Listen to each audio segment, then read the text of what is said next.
So one of the big talking points this week has been Blake Groupie again and everything like that. Just kind of where are you in that process, letting him work his way through and kind of pick himself out of the rut? Yeah, I think we're exactly where we were after the New England game, where he came out and he had a good performance. And, so we had a miss at Chicago 53. We wanted to make it. Conditions weren't ideal. But I think we're in the same spot as where we were last week. It's not a situation where it's a worsening concern or anything like that. Like you're comfortable letting him continue to come. I am, yes. Yeah. I am. Well, you mentioned in Chicago the condition, 50 plus. Is that one that maybe typically you kind of forget about more quickly, like given the context of the season? People remember? Yeah, I think that's a great point, right? Like if we hadn't been talking about the misses before that, or you go out there, Chicago, it's 53, and the wind gusts for the guys that were there right before the field goal happened. You brush it off, but because of the prior misses before that, it's going to be discussed more, and but we're comfortable where he's at, and like I said, he had a good week in practice leading up to New England. And then after that game going in Chicago week, he hit 100%. He practiced yesterday 100%. So we just need to continue and pick up from where we left off at New England game and go make the kicks. And shouldn't be any conditions at home this week in the indoor. And so the other thing I was pleased about, I don't know, like we took a look at is, we had some field goal protection where it wasn't as clean as we wanted to be. And I thought that our guys, the offensive line, really responded and did a great job in that Chicago game as well. And they had some good rushers. Obviously they had blocked the kick already this year. So I think we're making progress in the right direction. So we've obviously paid a lot of attention to the young guys who are getting a lot of playing time this year, developing.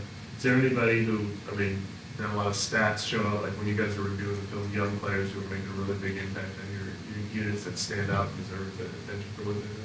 Yeah, listen, I think there's some things that'll go unnoticed, right? I think Danny Stutzman has done a good job, but he's had some stats, had some tackles, right? But I think that when you take a look, in like Quincy Riley, for example, like he plays the corner position on punt return for us. And I think he's done a good job of holding up their gunners and giving us a chance to kind of get some punt catches there. I think when you take a look, it's some unsung things like we've had, whether it be Kelvin Banks or Torricelli, like on the field goal protection, like those guys, it's an adjustment. Those things are, new for them at the level of which teams are going to rush field goals. So, but, there's been a bunch of young guys, and I think some of it, a little bit gets lost when you take a look. Like I take a look at Isaiah Stallbird and Jalen Ford, for example. Like neither of those guys had a lot of reps last season. I think both were under 100 total reps, so like they're getting great exposure and experience and starting to make some plays. Like I'm really proud of Jalen, production-wise the past 2 games. He's really stepped it up and played better for us. And so I think, there's a bunch of young guys that are playing and getting better. And a lot of times it's harder in the special teams aspect to see. It's easy to notice, okay, I go make the tackle, or shoot, I missed the tackle and give up a big play. Like those are the glaring things that get seen. And but there's a lot of other things, whether it's the blocking or the holding up, or just doing their job in a coverage phase of being where they need to be and setting an edge and turning it back so that somebody else can get credit for the tackle. But I think we've improved each week as far as how we're playing and especially in our coverage. We're getting better there, and I'm pleased. And I think guys are starting to really figure it out, and hopefully we can continue to just try to get better every week. That's all we're looking to do. The dynamic kickoff changing this year to 35. Mm-hmm. Has that, since there's a lot more returns and everything this year versus last year, does that even kind of force you to come up with new ideas on the fly a little bit differently this year than last year even, or you approach it any differently? Is the team spending any more time on it or anything like that? Yeah, we are. I think it's forcing you to try to have a couple more answers in your return game because of the amount that are getting returned, and you don't want to keep giving the same look over and over. I think the challenging part, and it's for all teams, it's not just for the Saints, each week becomes the guys that have to block.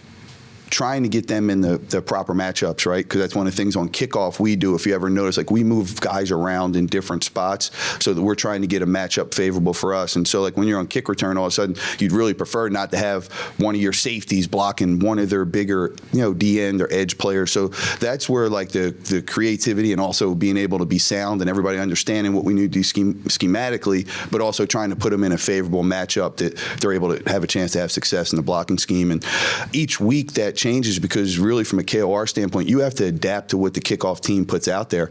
So if they're putting 6 big guys or 7 big guys and 3 skill players, we try to, do the same and match up from a body type standpoint. And that's where, your roster management comes in as far as what players are up and active on game day that you can use if you need to try to go bigger or something like that. Have you seen teams like tinker with it more this year than they did last year? Because just that penalty for touchbacks and everything, like, are they being a little bit more creative? Yeah, I think they are. I think so. Yes, I do. I think teams, especially in the kickoff phase of it, right, are being more creative as far as obviously we see the types of kicks that you're getting, but then also the different types of schemes. Like if you watch, there's a lot of pick schemes because you're so close. Kind of like I look at it as like when the defensive line runs a pass rush game on 3rd down, right, and they're like picking the guard or tackle for each other to try to get home on a sack. There's a bunch of that's showing up as well that you have to try to be able to prepare and practice for. And I think we tried to incorporate a couple new things in our install meetings as far as like putting the slide up there of who the bodies are and like the jersey numbers above it and who's going towards who, and because it could be different people having to do different things in our return scheme based off of matchups and just trying to rep it. And it's a lot of times a lot of that has to occur in a meeting because you only get so many full speed reps in a practice week when it comes to those phases. So what are some of the factors you look at when you're deciding who you send back there to return kicks? Obviously, without Pendray, there'll be some change. Nobody else is back on active. So, what kind of goes into that? Yeah, look, I think there's a couple things, right? I think you want somebody that is going to make a really good decision of when we need to field the ball, when we don't need to field the ball.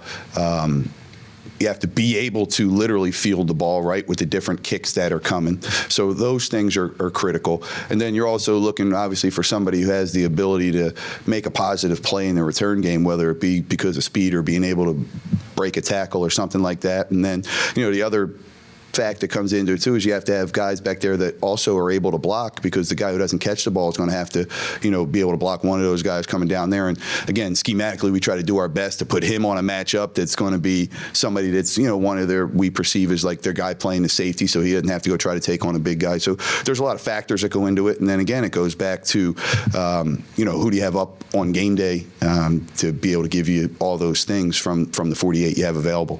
I mean, just going with Devin last week, I'm on the fly. Was that, for a rookie to be in that situation, what kind of made you feel like he was the choice there? Yeah, I think he had practiced at it last week. We had started getting him some practice back there, and I think, he provides good decision making. He's smart. He makes good decisions there. He has the ability to be a blocker. And then I think, what our job is schematically is what does he do well, right? So he's not like a blazer that you want to try to cut it all the way back to the field or something like that, but he does run hard and he's able to be successful in some downhill type of returns. And so when the ball goes to him, we want to try to be able to get that scheme implemented. And that's another part of that goes into it, right? Like, you may have a call one way, but they kick it to the other way, and then how do you able to adjust and get the blocks and that sort of thing that you need?